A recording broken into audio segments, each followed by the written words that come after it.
ประสานอยู่ใจกลางสุภาคู่สาลิกาบินผ่านเหมือนอายและน้องประสานบินตานพายุลมปีแผ่มนน้อยติดห้อยตัวอายทุกวันแผ่มนของขวัญ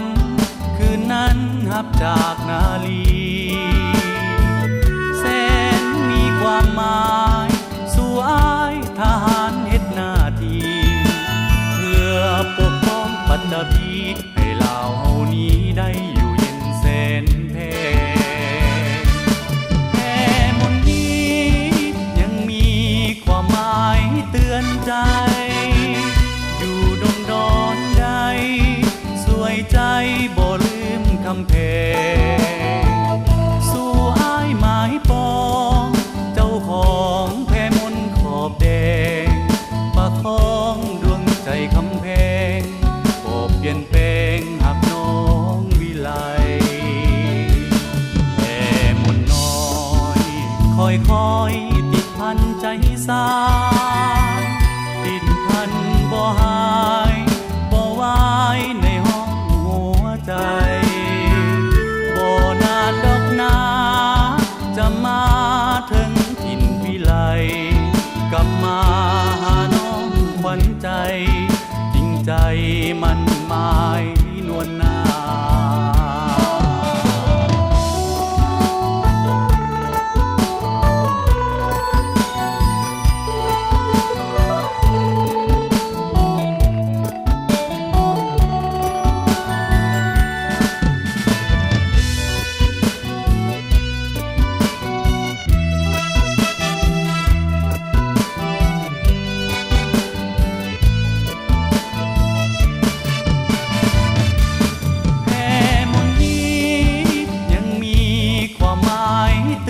ใจอยู่ดงดอนใดสวยใจบ่ลืมคำแพงสู่อ้ายหมายปองเจ้าของแผ่มนขอบแดงประคองดวงใจคำแพง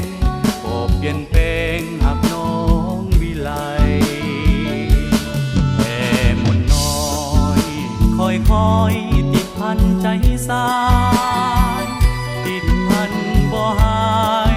บ่วายในห้องหัวใจบ่นานดอกนาจะมาถึงถิ่นวิไลกลับมาหาน้องขวัญใจจริงใจมันหมาย